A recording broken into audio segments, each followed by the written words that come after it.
Olá! Muito se fala sobre transparência pública e a exigência dos portais da transparência, mas nem sempre as leis vêm sendo cumpridas. Esse é o tema do nosso MPC em Foco desta semana. Para falar sobre o assunto, convidamos o Procurador de Contas aqui do Ministério Público de Contas de Alagoas, Rafael Rodrigues de Alcântara. Obrigada pela presença, doutor Rafael. Seja muito bem-vindo ao nosso programa.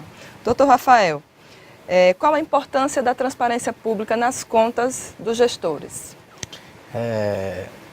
Andressa, eu agradeço o convite por falar de um tema tão relevante que, no meu ponto de vista, está entre os 3 mais relevantes aí da vida de sociedade de qualquer civilização.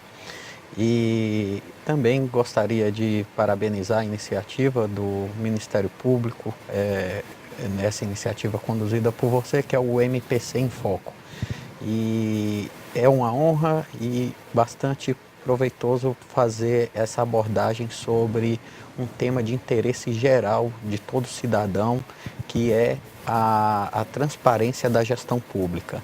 A origem e a relevância desse tema tem como fundamento principal um direito que é fundamental de todo cidadão, que é o direito à informação.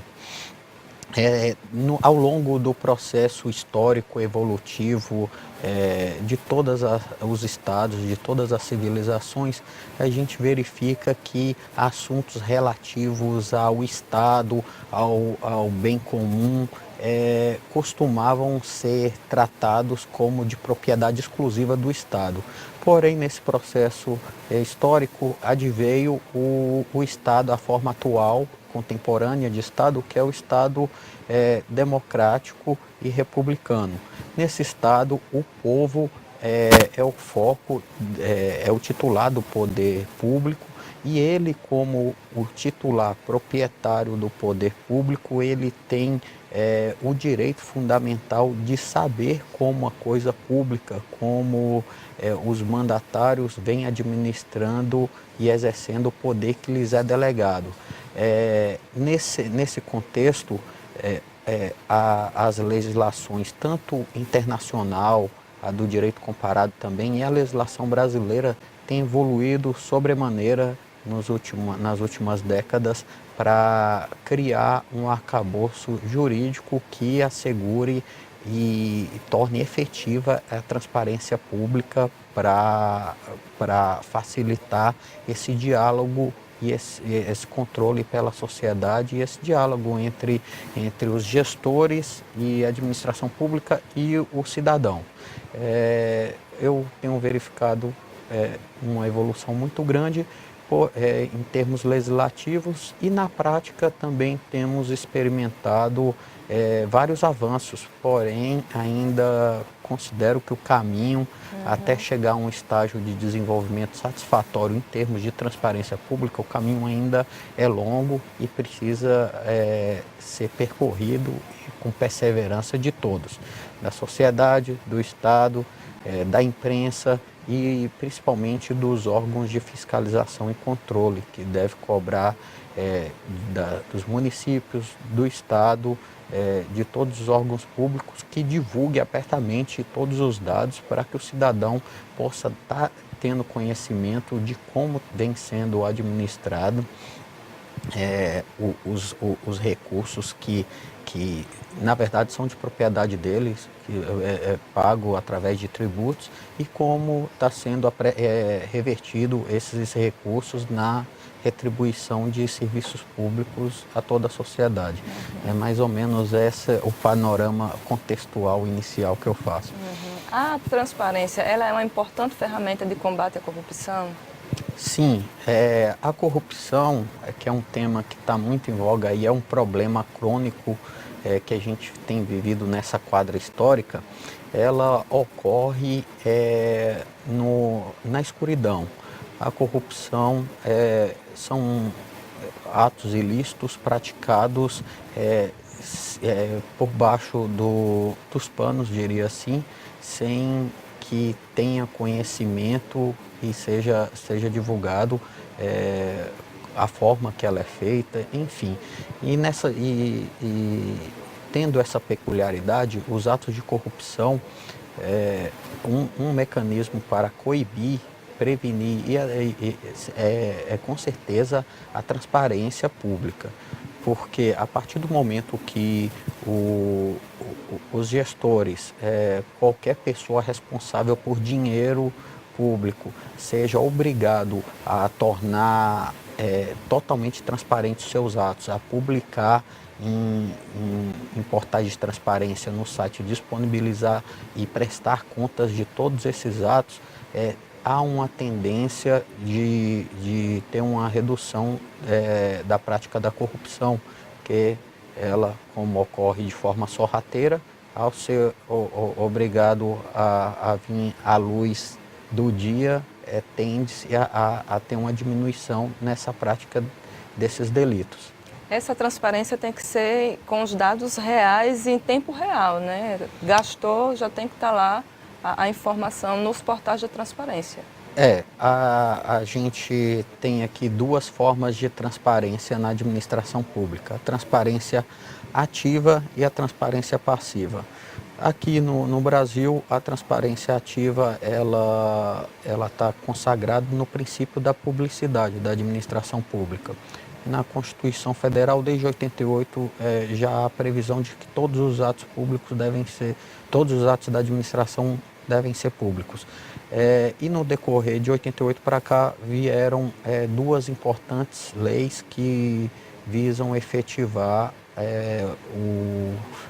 esse princípio da publicidade. Uma é a Lei de Responsabilidade Fiscal, que previu a instituição dos portais de transparência, a Lei de Responsabilidade Fiscal do ano de 2000, e outra é a Lei de Acesso à Informação, a Lei 12.527 de 2011, que passou a vigorar em 2012, e trata tanto da transparência ativa como passiva. A transparência ativa é o dever do Estado espontaneamente fazer a divulgação de seus dados, principalmente os dados que dizem respeito à gestão de recursos públicos, gestão de pessoal e gestão do patrimônio, imóveis, veículos, enfim, tudo que é relevante e que deve ser prestado ao cidadão.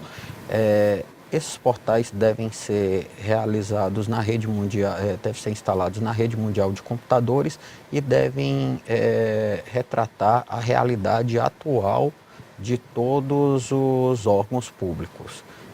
Aí eu falo todos, pegando União, estados, municípios, enfim, e divulgado tempestivamente e que é considerado em tempo real, e a partir dali, sem qualquer provocação, os gestores têm a obrigação legal de fazê-lo e abrindo esses dados, e qualquer cidadão que tiver interesse pode buscar acessar algum dado de seu interesse relativo à educação ou à saúde do município, enfim, ao transporte escolar, à merenda, tudo deve estar ali e deve estar disponibilizado de forma atualizada.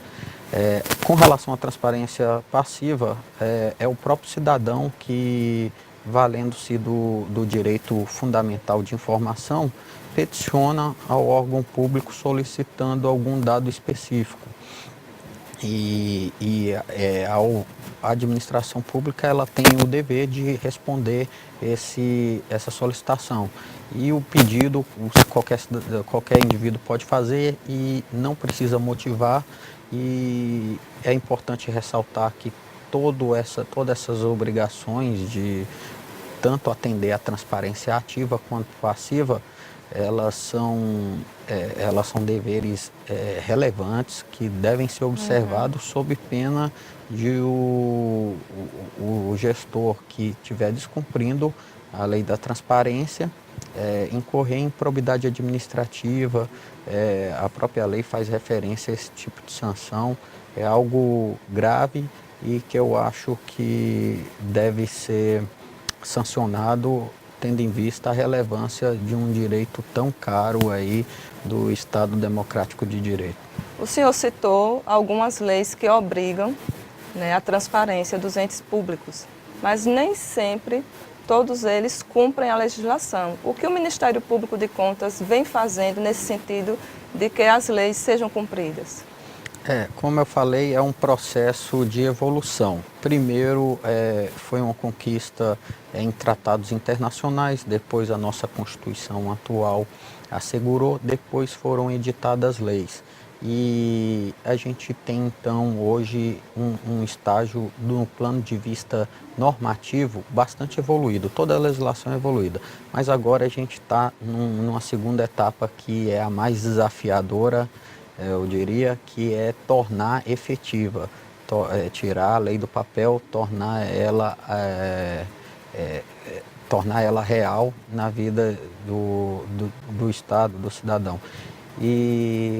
E a gente tem verificado uma certa resistência, embora também tenha percebido uma evolução. Desde 2011, né, que foi a edição da Lei de Acesso à Informação, uma instituição muito importante no Estado brasileiro, que é o ENCLA, a Estratégia Nacional de Combate à Corrupção e à Lavagem de Dinheiro, que funciona no Ministério da Justiça e reúne vários órgãos de controle, se reuniu e estabeleceu como uma das suas metas prioritárias avaliar a transparência nos estados e municípios brasileiros. E essa instituição fez duas avaliações anuais aqui, relativos a 2015 e 2016, elaborando o ranking da transparência pública no Brasil. A primeira avaliação ocorreu em 2015, portanto, cerca de 3 anos depois que entrou em vigência a Lei de Acesso à Informação, e a avaliação não foi nada boa. Verificou-se que, de um modo geral, a transparência pública no Brasil alcançou a nota de 3,92 numa escala de 0 a 10. Ou seja, podemos falar que aproximadamente 39%, 40% dos dados que deveriam ser públicos apenas 39% constavam nesses portais de transparência.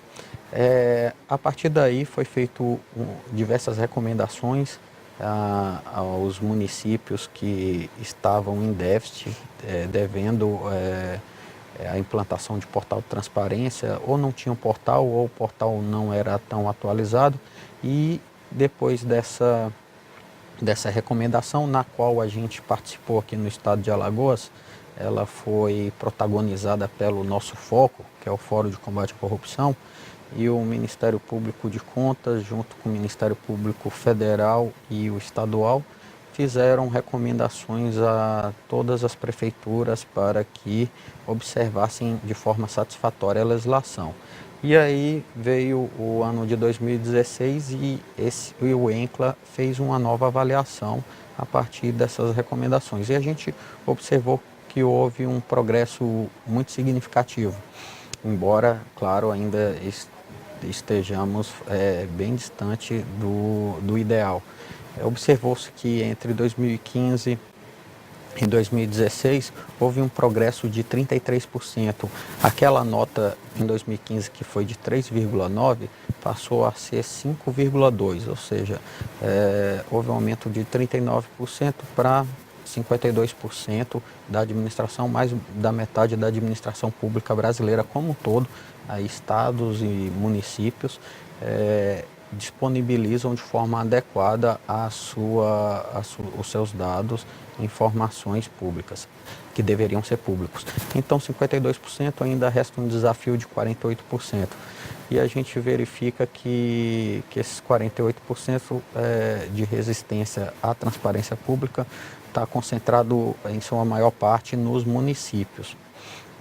E vários são os fatores, desde a falta de capacidade técnica para instalar e operar sites oficiais, até a intenção, a má-fé, a pouca vontade política de divulgar esses dados para manter ali a opacidade da gestão do prefeito, para enfim, são vários fatores.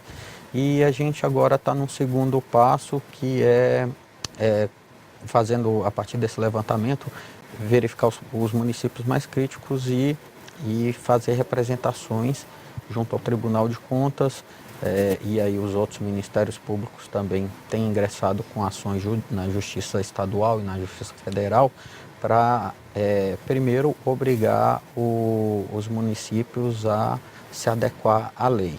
E segundo, buscando punir o gestor que, embora tenha sido recomendado no passado, embora tenha havido ampla divulgação da necessidade dos portais de transparência, insistiram em descumprir a lei.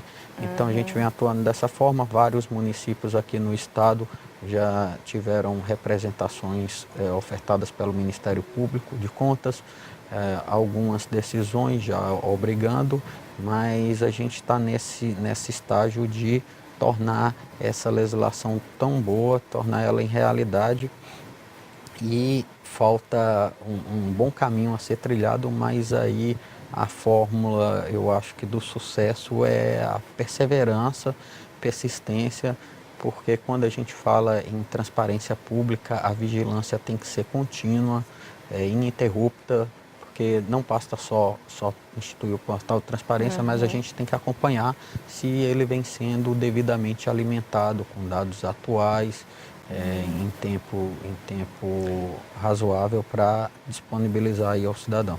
Só para a gente encerrar, doutor Rafael, o senhor acredita que ainda falta um pouco mais de fiscalização desses órgãos que deveriam fiscalizar, que têm a obrigação de fiscalizar, que o portal da transparência, que a transparência seja dada em sua efetividade? Acredito que essa etapa que a gente se encontra é fundamental, o empenho de todo o sistema de controle externo. Todos os órgãos que são responsáveis por controlar a administração pública, e incluem-se aí tribunais de contas, Ministério Público de vários ramos, Controladoria Geral da União, dos estados, dos municípios, devem se empenhar forte, e o Judiciário também devem se empenhar fortemente para forçar e alcançar a efetividade completa dessa lei. Hoje, se a gente atinge um patamar de 52%, acredito que é porque os órgãos de controle não estão atuando da forma como deveriam, embora tenha havido... Já tenha tido esse avanço. Tenha tido esse avanço. Mas acho que ainda é preciso atuar, principalmente os órgãos, as instâncias decisórias. Aí falo do Tribunal de Contas e do Poder Judiciário. De nada adianta o cidadão, Ministério Público, associações, entidades da sociedade civil entrarem com ação popular, ação civil pública, ação de improbidade, representação no Tribunal de Contas, se ao final as instâncias julgadoras não derem uma resposta rápida a essas demandas. Não, se houver demora no julgamento e na penalização desses gestores que estão omissos, isso dificultará muito esse trabalho de efetividade da transparência pública. Então é preciso que os órgãos de controle todos se empenham mais, em especial as instâncias de controle, as instâncias decisórias, que são os tribunais de contas e o Poder Judiciário. Doutor Rafael, o tema é bastante amplo, a gente vai ter aí uma outra oportunidade para a gente continuar esse bate-papo. Quero agradecer aqui a participação do senhor no nosso programa, seja muito bem-vindo mais uma vez, e a gente se encontra aí nos próximos programas, numa próxima oportunidade. Obrigado, eu que agradeço a oportunidade de poder falar de um tema tão importante assim. Estou à disposição para a gente fazer um bate-papo em relação a vários temas aí de interesse do cidadão alagoano, e sempre colocando à disposição o Ministério Público de Contas a todos que quiserem nos procurar para tirar alguma dúvida, fazer denúncia, qualquer esclarecimento, estamos às ordens. Ok, então, doutor Rafael, muito obrigada mais uma vez. O MPC em Foco desta semana está terminando. Acompanhe o Ministério Público de Contas de Alagoas nas redes sociais, Facebook, Instagram e Twitter, e também no nosso site www.mpc.al.gov.br. Até um próximo programa.